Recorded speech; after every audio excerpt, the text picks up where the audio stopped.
Hai hai, assalamualaikum teman-teman, bunda-bundaku sekalian. Apa kabar kalian sore ini? Semoga baik-baik aja ya. Hari ini lagi hujan-hujan. Di luar lagi hujan. Kedengaran gak ya suaranya? Kali ini aku masak ikan yang satu ini.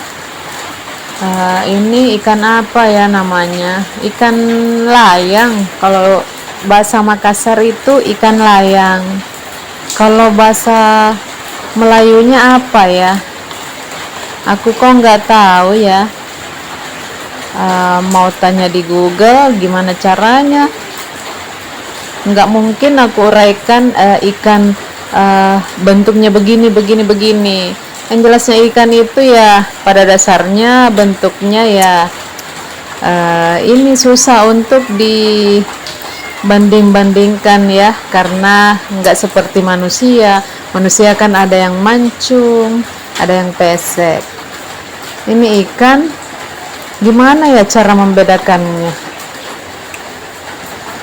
Paling badannya aja yang beda, ada yang panjang, ada yang pendek, ada yang besar, ada yang kecil, itu aja. Beda sama kita manusia, ada yang putih, ada yang hitam, ada yang mata sipit, ada yang mata bolok. Ini sebenarnya aku mau masak palu kaci, teman-teman. Istilahnya itu palu kaci itu masak asem.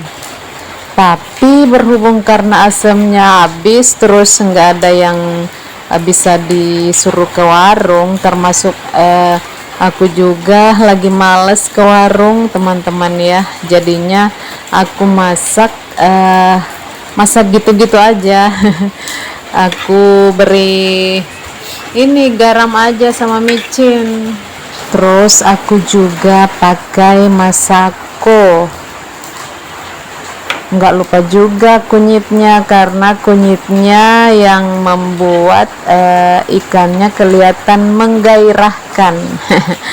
Menggairahkan yang artinya kalau kita lihat kita jadi bergairah untuk makan, teman-teman. Jangan negatif thinking dulu lah. Nah, ini ikannya udah mateng, siap kita makan bersama nasi. Kalau bocilku itu bunda-bunda ya, teman-teman, senangnya tuh makan nasi pakai yang berkuah-kuah seperti ikan ini, ikan masak. Oke, sekian dulu teman-teman.